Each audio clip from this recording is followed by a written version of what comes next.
உணவு வழங்குவது மூதாதையருக்கு திதி கொடுத்த புண்ணியம் கிடைக்கும்.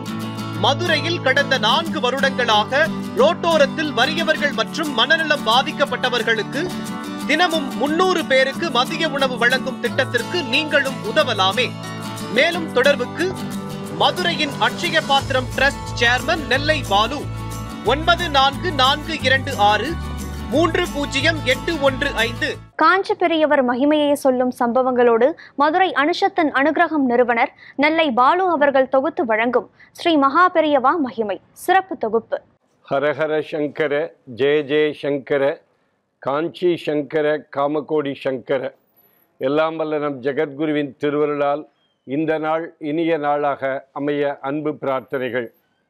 நாம் ஒவ்வொரு நாளும் நடமாடும் தெய்வமாய் விளங்கி நானிலத்தில் உள்ளவர்களையெல்லாம் நல்வழிப்படுத்திய காஞ்சி காமகோடி பீடாதிபதி ஜெகத்குரு ஸ்ரீ சந்திரசேகரேந்திர சரஸ்வதி மகா சுவாமிகளை பற்றி, உமாச்சி தாத்தா மகாபரிவா என்று எல்லோராலும் அன்பாக அழைக்கப்படுகிற மகாபரிவாளுடைய வாழ்க்கையில் நடந்த சம்பவங்களை பற்றி ஏதேனும் ஒன்றை தினமும் நாம் அனுபவித்து வருகிறோம். அந்த அடிப்படையில் இன்றைக்கு காஞ்சி மகா சுவாமிகள் சதாராவில் இருந்தபோது நெய்வேலியை சார்ந்த சுரங்க நிலக்கரியில் பணியாற்றி கொண்டிருந்த மகாலிங்கம் என்பவர் சமீபத்திலே சதாராவிற்கு போய்விட்டு மகாபரிவாளை தரிசித்துவிட்டு வந்தார்.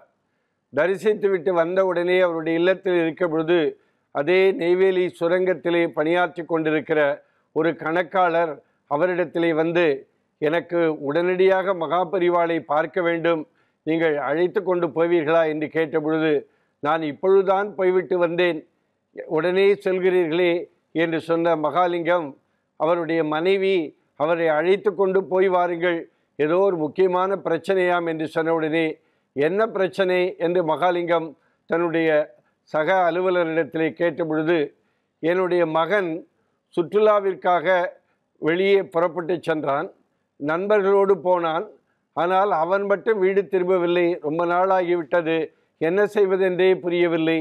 இந்த உலகத்தை ரட்சிக்கிற காஞ்சி மகா பெரியவரிடத்திலே போய் இதற்கான ஒரு தீர்வு கேட்டால் கண்டிப்பாக என் மகன் கிடைப்பான் என்கிற நம்பிக்கை எனக்கு இருக்கிறது, தயவு செய்து அழைத்து போங்கள் என்று சொன்னவுடனே மகாலிங்கம் அவருடைய நண்பரை அழைத்து கொண்டு சதாராவிற்கு செல்கிறார்.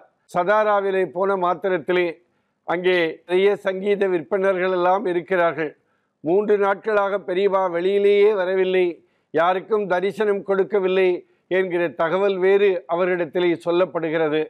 இவருடைய மகாலிங்கத்தின் நண்பரின் மனம் பதபதைக்கிறது, ஐயோ எனக்கு பெரியவா தரிசனம் கிடைக்காமல் போய்விடுமோ என்று நினைத்து கொண்டிருந்த வேளையிலே திடீரென்று பெரியவா அங்கே திரைச்சீலை விலக்கப்பட்டு பெரியவா அந்த வழியாக அவர்களுக்கு காட்சி அளிக்கிறார்.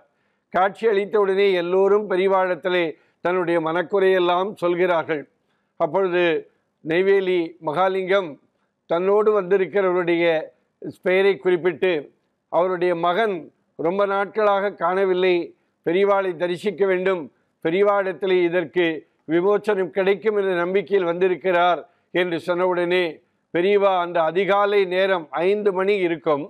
பெரியவா உடனே அவர் மகாலிங்கத்தினுடைய நண்பர் தான் கொண்டு வந்திருந்த தன்னுடைய பையனுடைய புகைப்படத்தை காட்டுகிறார். பெரியவா என்ன செய்கிறார், காலை சரியாக 5 மணிக்கு அப்படியே இந்த படத்தை உற்று நோக்கி பார்த்து அது எல்லாம் நல்லபடியாக நடக்கும் என்று ஆசீர்வாதம் செய்கிறார். சொல்லிவிட்டு, நீங்கள் ஊருக்கு புறப்பட்டு செல்லுங்கள், மகன் கிடைத்தவுடன் இங்கே சதாராவிற்கு மெயில் மூலம் தகவல் தெரிவிங்கள் என்று மடத்து சிப்பந்திகள் அவரிடத்திலே சொல்லுகிறார்கள்.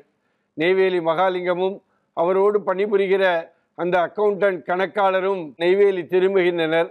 நெய்வேலி திரும்பிய பிற்பாடு ஒரு சில நாட்களிலே திடீரென்று காலையிலே அந்த காணாமல் போன பையன் வீட்டிற்கு வந்து விடுகிறான். உடனே என்ன என்று கேட்டால், அவன் நண்பர்களோடு குளிக்க போன இடத்திலே அது காலை 5 மணி இருக்கும், ஏதோ ஒரு உள் ஒளி ஏற்பட்டு, நீ வீட்டிலிருந்து வந்து விட்டாய், உடனே உன்னுடைய வீட்டிற்கு போ என்று சொல்வது போல ஒரு உள் ஒளி அவனுடைய மனதுக்குள்ளே ஏற்பட்டதாம். அந்த பையன் வீட்டிற்கு திரும்பி வந்து விட்டான். இந்த செய்தியை பார்க்கிற பொழுது மகாபெரியவரிடத்திலே நெய்வேலி மகாலிங்கம் வந்து, அவருடைய நண்பருடைய மகன் தொலைந்து விட்டான், பெரியவாதான் அருட்கருணை காட்ட வேண்டும் என்று சொன்ன மாத்திரத்தில் பெரியவா அந்த புகைப்படத்தை உற்று பார்த்து கண்டிப்பாக எல்லாம் சேமமாக நடக்கும் என்று ஆசீர்வாதம் கொடுத்து அந்த செய்தியை அவரிடத்திலே சொல்ல உடனடியாக அந்த பையன் கிடைத்து விட்டான் என்கிற தகவல் பிற்காலத்திலே மடத்திற்கு தெரிவிக்கப்படுகிறது. சங்கீதம் படித்த அந்த பையன் வேறு யாரும் அல்ல, அவன்தான் பிற்காலத்திலே ஒரு மிகப்பெரிய சங்கீத விற்பனராக, ஒரு பெரிய கர்நாடக இசைக்கலைஞராக விளங்கிய காணாமல் போன பையன், திரும்பி வந்த பையன் வேறு யாரும் அல்ல, அது நெய்வேலி சந்தான கோபாலன் என்கிற தகவல் சொல்லப்படுகிறது. ஆகவே மனமுருகி யாரேனும் மகா பெரியவரிடத்திலே வேண்டினால் அந்த வேண்டுதல் கண்டிப்பாக நிறைவேறும் என்பதற்கு இலக்கணமாகத்தான் இந்த செய்தி இருக்கிறது. ஹரஹர சங்கர, ஜெய ஜெய சங்கர, காஞ்சி சங்கர, காமகோடி சங்கர. எல்லாம் வல்ல நம் ஜெகத்குருவின் திருவருளால் இந்த நாள் இனிய நாளாக அமைய அன்பு பிரார்த்தனைகள். ராம் ராம். ஓம் ஸ்ரீ மகாபெரிவா திருவடிகளே சரணம்.